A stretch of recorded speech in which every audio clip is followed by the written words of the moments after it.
Let me ask you something that might genuinely make you uncomfortable. If your future self, 10 years from now, could sit across from you today, what do you think they'd say? Would they thank you? Or would they look you dead in the eyes and say, "Why didn't you just do the thing? Why did you wait?" Because here's the truth that nobody in your life is going to tell you, and I mean nobody. The financial decisions you are making right now, today, this week, this month, they are either building a life you're going to be incredibly proud of, or they are quietly, slowly constructing a trap you won't be able to escape for the next 20 years. And the scariest part? Most people don't realize which one they're doing. So if you've ever felt like you're working hard but somehow never getting ahead, if you feel like money just disappears no matter how much comes in, if you've Googled how to save money or how to invest and then closed the tab because it felt too overwhelming, this video is for you. And I need you to stay with me until the end, because what I'm about to share with you completely changed how I think about money, time, and building a life that actually makes sense. Let's get into it. Here's the most dangerous financial lie that society has sold us. I'll start saving when I earn more. Say it out loud. Actually say it. Because I guarantee you've said some version of that at least once in your life. And it sounds completely reasonable, right? It sounds logical. Like, of course, once there's more money coming in, then you can deal with it. Then you'll invest. Then you'll pay off the debt. Then you'll build the emergency fund. But here's what the data actually shows. And this is a real pattern that financial researchers have studied for decades. People who earn more almost always spend more. It's called lifestyle inflation, and it is brutally efficient at destroying wealth at every single income level. A person earning £25,000 a year lives up to their means. They get a raise to £35,000. They upgrade the car, upgrade the apartment, upgrade the weekends. Before they know it, they're earning more than ever and somehow saving less than ever. The income went up, the lifestyle went up with it. The gap between them? Still zero. And this happens at £50,000. It happens at £100,000. It happens to people earning $500,000 a year. Because the problem was never the income. The problem is the pattern. Your future self doesn't care what you earned. They care what you kept. Okay. You've probably heard about compound interest. Everyone talks about compound interest.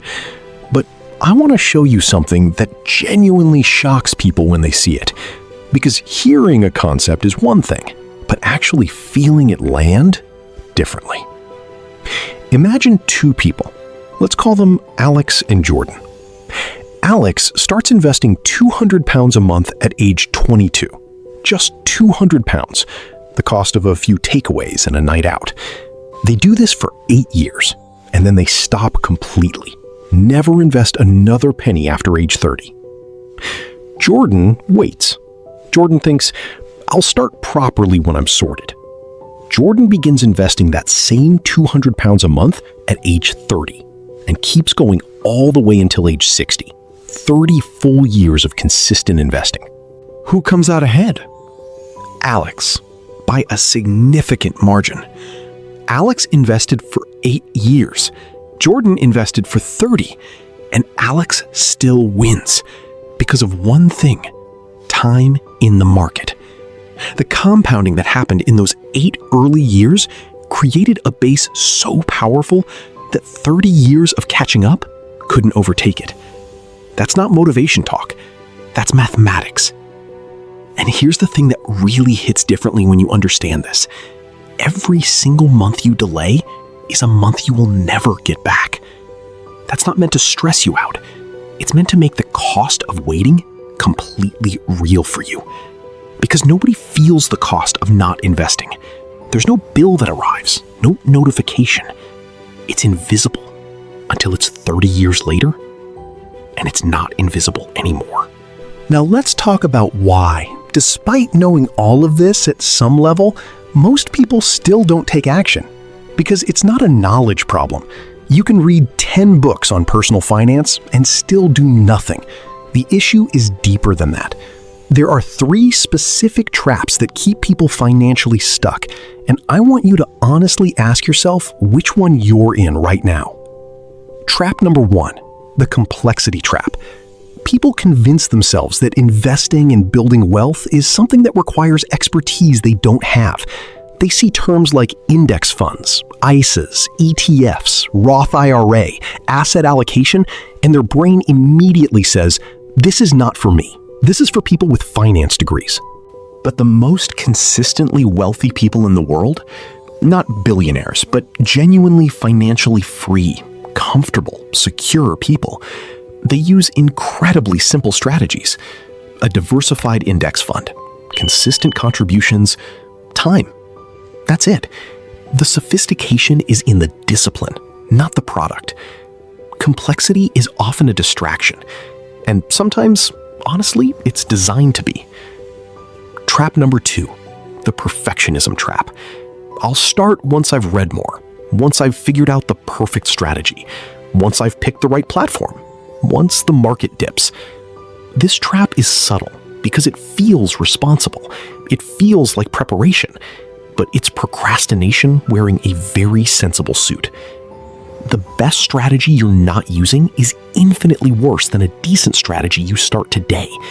Waiting for perfect conditions is how people miss years. Trap number 3, the identity trap. This one is the deepest, and most people never even examine it.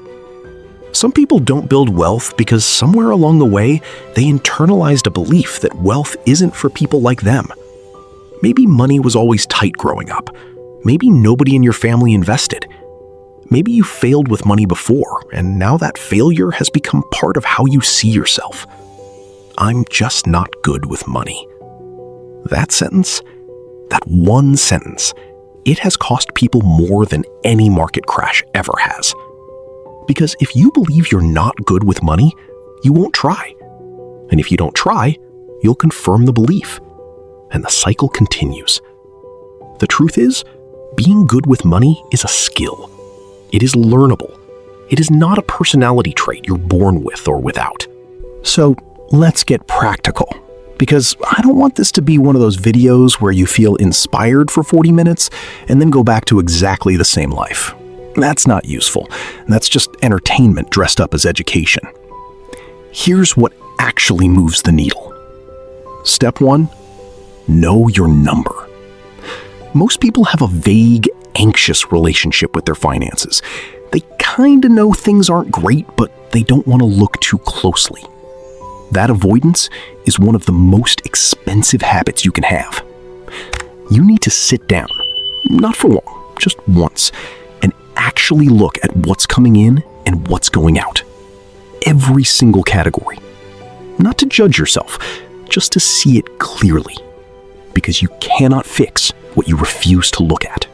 When people do this for the first time, really do it, the most common reaction is shock. Not always because things are terrible, but because the gap between what they thought they were spending and what they were actually spending is often enormous. Subscriptions forgotten about, habits that had quietly become very expensive, small daily decisions that were adding up to hundreds every single month. Clarity is the beginning of everything. Step 2, pay yourself first. This is one of the oldest principles in personal finance, and it is old because it works. Before you pay rent, before you buy groceries, before you do anything else, a percentage of your income goes directly to your future, automatically, without you touching it. Not what's left over at the end of the month, because for most people, nothing is left over at the end of the month. The money finds places to go. Set up an automatic transfer, even if it's small to start. 20 pounds, 50, whatever you can actually commit to without breaking, because the habit is more important than the amount in the beginning. You're rewiring how you relate to money, and that takes consistency, not perfection. Step 3, Get your money working. Saving is not enough. Not in an environment where inflation is consistently eroding the purchasing power of money sitting still. A savings account with a low interest rate isn't protecting your money. It's just slowing down how fast it loses value. This is where investing comes in. And I know that word still makes some people nervous, but think of it this way. You are simply buying a small piece of large, diversified businesses that have historically, across every single decade, including the ones with crashes and recessions, grown in value over time. You are not gambling. You are participating in the long-term growth of the economy. A simple, low-cost index fund, regular contributions, a long time horizon. That is the framework that has created more ordinary wealth than any other single approach in history. I want to leave you with something that I think matters more than any specific tactic. Most people think about money reactively. Something happens, a bill arrives, an emergency comes up, a paycheck lands, and they react, they respond, they manage the crisis. And then they go back to not thinking about money until the next thing happens. Financially free people, and I don't mean billionaires, I mean people who have genuine options in their lives, who aren't one emergency away from disaster. They think about money proactively. They make decisions based on where they want to be, not where they currently are. That shift from reactive to proactive is the actual transformation. And here's how it practically shows up. Instead of asking, "Can I afford this?" you start asking, "Is this aligned with where I'm trying to go?" Those two questions look similar. They're completely different.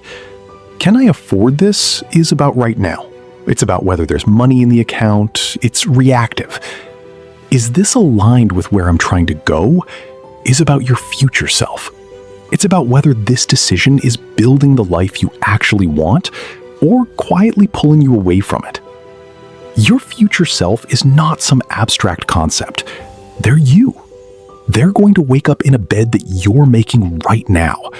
They're going to have options that you're either creating or closing off right now with the choices you're making today. That person deserves better than "I'll deal with it later." Look, I know this video covered a lot, and if even one thing landed for you today, I need you to do one thing before you close this tab. Just one action. Not a plan, not a spreadsheet, just one small thing. Check your account. Set up that automatic transfer. Open that investment app you've been putting off. Whatever the smallest possible version of moving forward looks like for you, do that today. Not tomorrow, today. Because motivation has an expiration date. That feeling you have right now, use it. If this video gave you value, if it shifted something for you, subscribe to Beyond Income.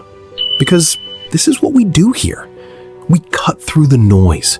We give you real, honest, practical financial education that actually helps you build a life beyond just covering your bills. New videos drop every week, and every single one is designed to give you something you can actually use. I'll see you in the next one.